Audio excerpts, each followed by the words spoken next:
Hi there, I'm Andrea Koppel, and it's time for coffee, the podcast where you get to hear firsthand what the jobs and careers that interest you the most are really like. Hey there, Java Junkies! Welcome to Time for Coffee. Hope you are savoring a delicious mug of your favorite brew. And please make sure to tweet us or tag us in your favorite coffee post using hashtag time4coffee or hashtag T4C. And you know what time it is. It's time for another caffeinated career conversation. And my next guest, Brian Solis, is one of those people that I don't care what your major is, you need to listen to him. Brian is a principal at the Altimeter Group, which is a research-based advisory firm. He's also a digital analyst, a digital sociologist, and a futurist who has studied and influenced the effects of emerging media on business, marketing, publishing, and culture. Brian, welcome to Time for Coffee. Are you caffeinated and ready to go? I'm caffeinated as we speak and ready to go.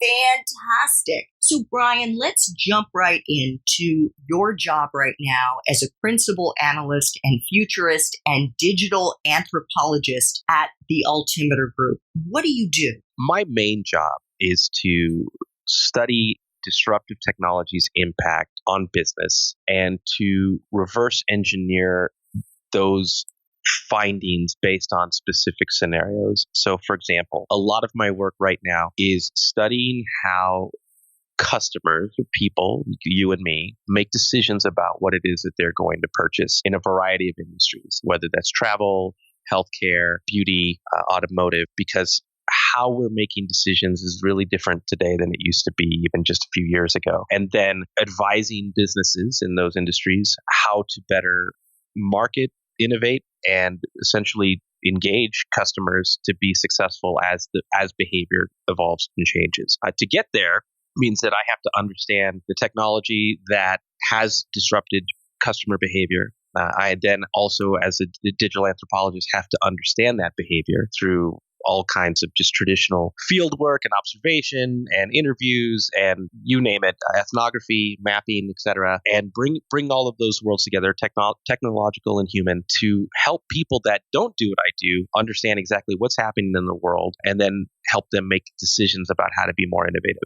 So I'm guessing I'm not the only one who has never heard of a digital anthropologist before. Can you explain what that title means? Absolutely. So it is something that did not exist when I gave myself that title, and I want to be very, very clear and honest that 20 years ago, as I really started to study technology and its human impact, I had to do so out of necessity. Things weren't making sense when you just study technology in isolation.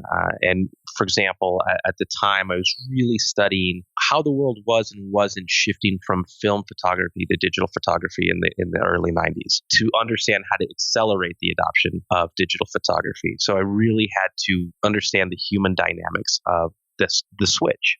And I gave it the title of digital anthropology because that's exactly what I was doing. I was an anthropologist, but using different types of tools and techniques to study digital behavior versus just traditional behavior in the field. And that is something that didn't exist at the time. And the irony is it does, I believe, exist now, but with zero credit to me for pushing this title for all of these years and these techniques that I've written about in my books and research over and over and over again to help people consider the social sciences and their importance in a digital economy. So hopefully that makes sense. Yeah, it does. Absolutely. So take us into a typical day for you, Brian. How early do you get up? What do you do? What do you read? And how does your day kind of progress? How do you like to organize your day and give us that fly on the wall feeling? It's absolute chaos, to be frank. It's chaotic, and it's not healthy, to be even more frank. I'll tell you why, because there are multiple dimensions to having a role like this. So one is the research side of things, and then also, though, I'm an author, so I've written 7 books. I'm writing my 8th. Between those two worlds, a unforeseen, and by unforeseen, I didn't mean that I didn't intentionally go this direction. It just sort of blessed that it came to me, was I'm also a speaker. And because these topics are so profound right now, that I get to be in demand, but that takes me all over the world pretty much every week. So balancing all of these things are crazy. So for example, 2 or 3 weeks ago, I was just in China for one night. I was in the Philippines for one night. These things, take you longer to get there on the plane than you are on the ground. But I have to do that in order to get back to work and not disrupt my process as much as possible. So a typical day in the life is something like that. I have to start my days very early, sometimes 5:30, 6 o'clock, because I have to take calls on the other side of the world. I have to interview subjects every single day for research that might not even come out for a year from the days that I start those interview processes. I have to carve time to write about thought leadership on a particular topic so I'm relevant in between the books and the research reports, so that I'm contributing articles in places that are going to reach my intended audiences, and carving out time also for the promotion of that work, because you can't just publish something. You have to get people to read it as well. So there's a content production and marketing function that I had to learn in order to try to be relevant. And then making time for all kinds of additional content production. So not just writing, but also podcasting, video series, to reach people in their preferred medium and channel. So every day is structured as best it can be around all of those different things. And then the weekends, I'm a father, so I try to make time for my children and my wife as well. But I do have to work, for example, on my book every weekend. I work on my presentations on the weekends so as to not disrupt my day-to-day flow during the week. So super chaotic, and I'm learning, to be honest, how to better manage it. And it's one of the reasons why I'm writing this next book about this, is so that I can force learn a lot of techniques that I just didn't have as this became more chaotic over time. Oh my gosh. Well, you did pick a profession that changes just about every other day. Brian, as you know, the Time for Coffee podcast and websites is all about helping Java Junkies between the ages of 18 and 25 better understand what different jobs in dozens of different careers and professions are really like, so that they can then pick the right track for them. What jobs are available now and will be available for Java Junkies due to AI, machine learning, technology, and the digital revolution, what you call digital Darwinism, that's underway? Yes, just a quick explanation of digital Darwinism. It is the reality that business and technology and society are evolving, and we as organizations and as individuals either evolve and adapt, or we don't, and it's a choice. This is why there's so much disruption in every single industry, is because what you have is a lot of models that were created before an era of digital Darwinism and worked quite fine in an analog world. But as the world changes, so must everything. The availability of jobs is unprecedented, I believe. I'm not just a hopeless optimist. I see firsthand the level and to the degree of which we need diverse skill sets to invent new models, to support those new models, to find ways to engage the new customer or the new student or the new brain. So yes, there's a lot of disruptive technologies that are coming into play. So AI, machine learning, I'm sure that's going to displace a lot of repetitive jobs. Like, so for example, in my work, traditional analysis can be done by a machine, but those insights still have to come from a human being. Creativity still has to come from a human being. But I will say this, technology aside, what the world needs now, and in my work, so it's not just making sense of what's happening, it's also executing against what needs to happen as a result. And that, for example, my company, Altimeter Group, was acquired by a group called Profit. And Profit is a consultancy that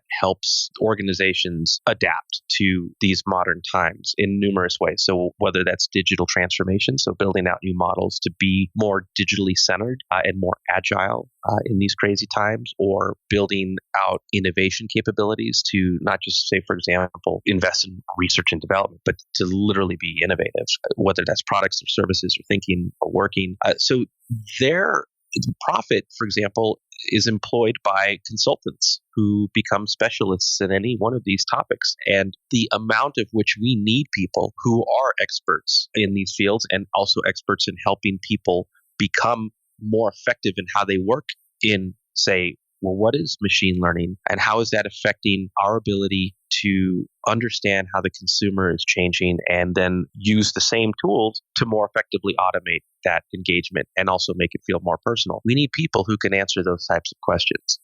So it sounds like in order to be prepared to go into those professions, Java Junkies, if they're interested in this, should be studying AI or what? Yeah, because that's when you ask the question like that, it's like, well, that's no easy task, I'm sure.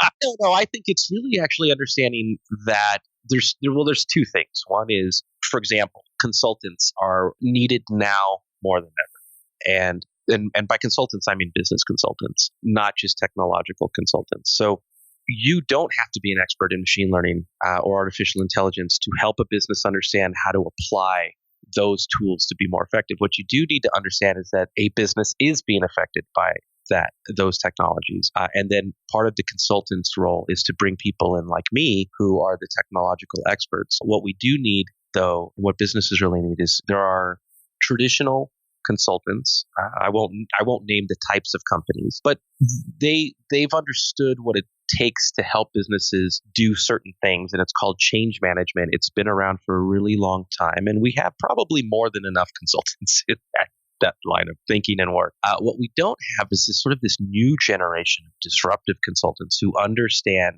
that things are moving at a much different pace, that technologies are incessant and they're accelerating and they're diverse in all kinds of fields. What we need are consultants who understand how to explore new business models to compete in these types of times, and also to have the people skills that help executives understand that, yes, times are changing, and yes, unfortunately, a lot of our ways of thinking are kind of fallen out of favor or a little outmoded, and helping us traditional folks move into a new genre, a new era of how to work. And that consultant is set to take over, and it's starting now.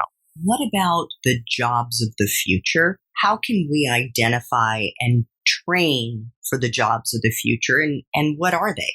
Yeah, there's a lot of talk about this right now, and I would, to the Java Junkies, I would Google social science and AI jobs. There's a lot of talk specifically in this industry because automation is by default on the kill list.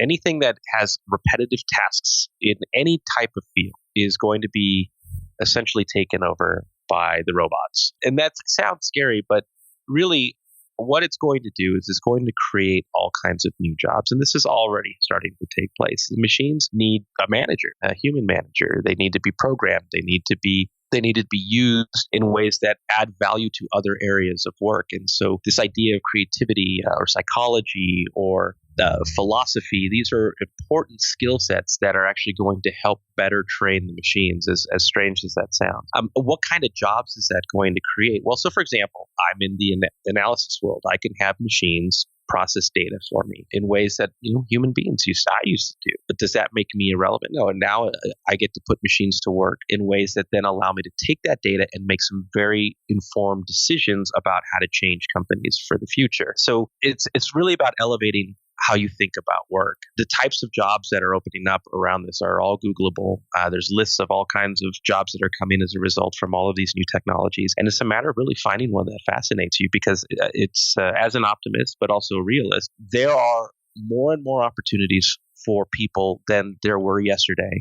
You just have to be open-minded to realize that maybe what you're studying today versus what is needed tomorrow requires a little bit of a change in direction. And I honestly have to do this every single week, it seems. I have to learn new skill sets to be relevant as these things change too. So I call myself the Madonna of my industry, because I have to reinvent myself every so often, because things that I did before are pretty much now obsolete. So what should those Java Junkies who are still in school now be studying? What courses should they be taking now to be as prepared as possible for this new world?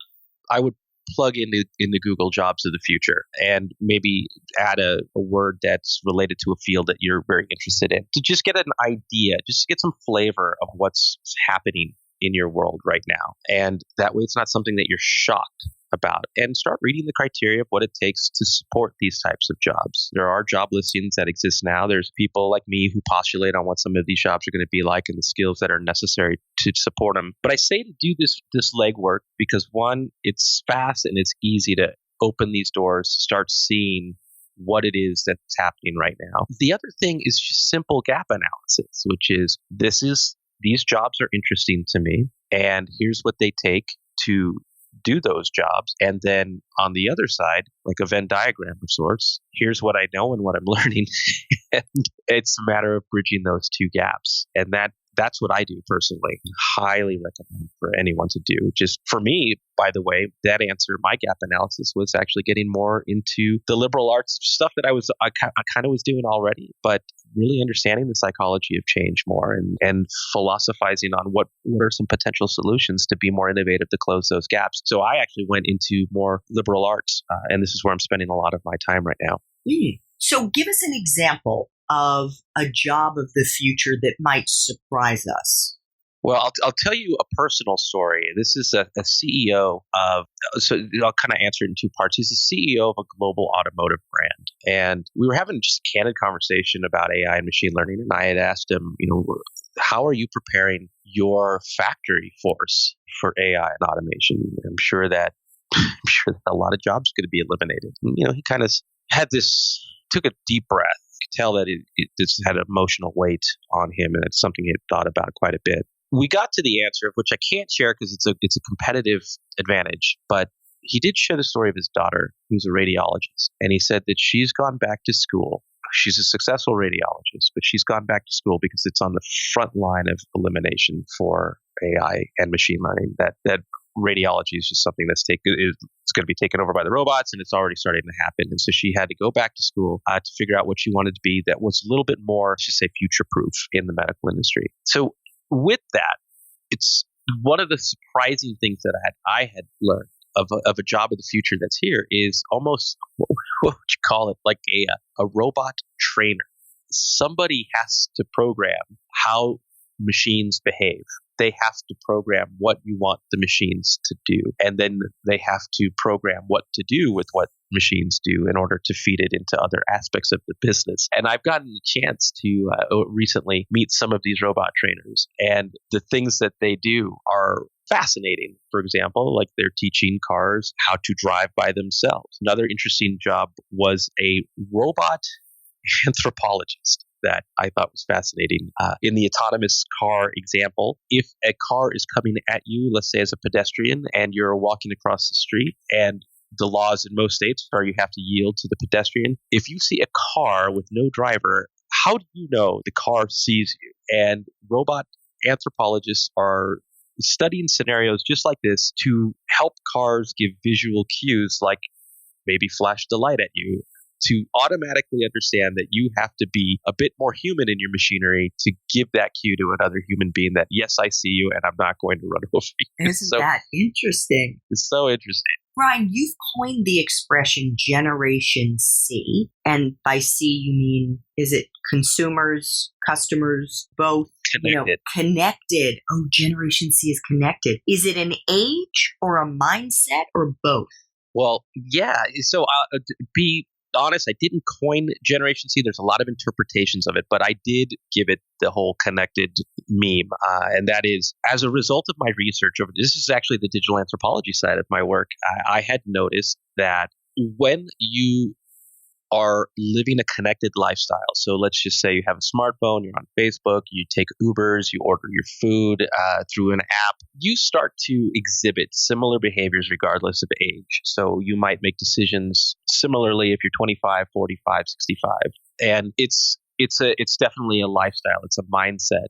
It's more psychographic than it is demographic. And when you talk about universal behavior or you talk about globalism, you can apply those same topics to the internet and mobile phones. Is that I could live in California and I could find someone who lives in France, and we will have a lot of things in common regardless of age or income or where we live based on how we live online similarly. So that was the whole concept of Generation C. I wanted to get people to think beyond the demographics, like how we look at audiences or communities or segments, and really start to understand that this digital behavior was becoming so transformative that if you could focus on Generation C, you could actually solve a lot of problems for everybody in general. Do you think it's a given that all Java junkies who've obviously grown up with smartphones in their hands are ready for this new working world? And if not, why not?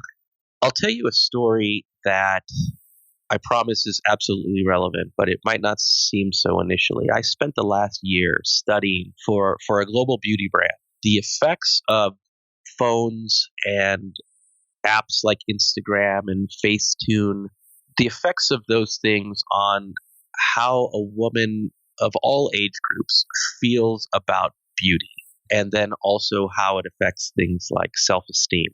And I'll tell you that for the most part, it was both eye-opening but also just sad how none of this is really understood to the levels that it needs to be, so that there can be better parenting, better teaching on the subject, better health regimes, etc., to address the psychological issues that are unfolding before us. So I share that story with you because the same things that are happening, let's just say with self-esteem, are happening with things like focus or critical thinking or decision making free of cognitive biases.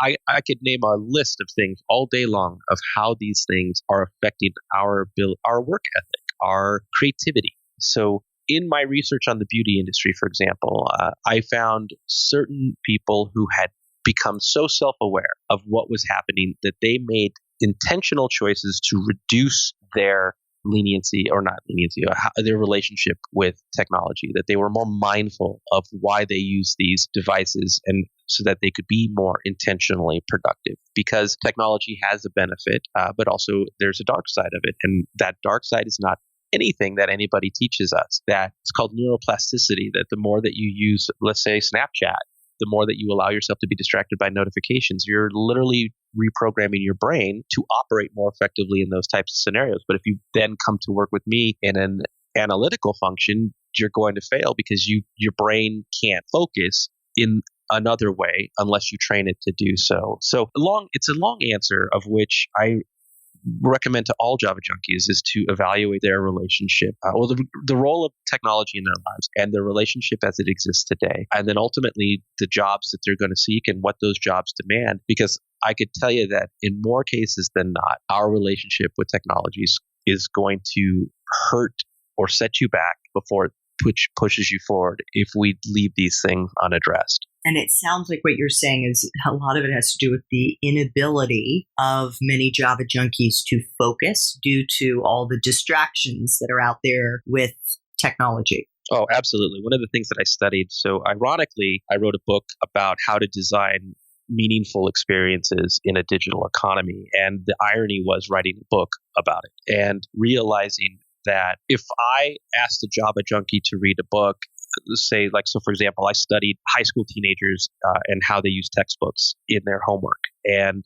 if you think about that comment about neuroplasticity, right, we swipe and scroll and share experiences in 6-second bursts.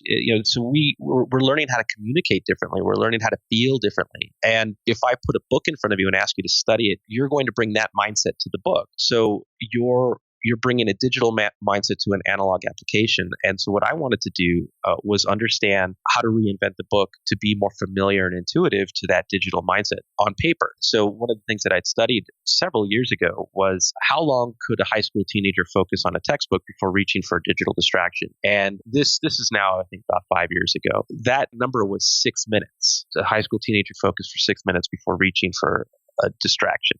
Now that number is constant. It had gone down to 60 seconds, but now it's constant because the difference between 5 years ago and now is pretty much everybody has a smartphone. And then pretty much every popular application that's on that phone has notifications that are always pulling at your attention. So the downside of that, and what's not studied enough and what's not talked about enough, is that those come at a cost. So the more you allow yourself to be pulled into apps and then distracted for a minute while you respond or look at what's pulling at you, the less you have the less ability to dive deep, because you're training yourself to work in what's called the shallows. And that's something that we all have to be mindful. And by the way, I'm not immune to it either. It's affecting me too. Well, it's nice to know that you're human, Brian. Okay. So final time for coffee question here. If you could share a story with our Java Junkie community about a low time for you in your profession when you found you had to kind of dig deep to keep going, whether you had, a challenging boss or maybe were in over your head and, dropped the ball, whatever the case may be, a personal story that would help give young people today comfort that it is not only possible to screw up and bounce back, but that we do it all the time and still do well.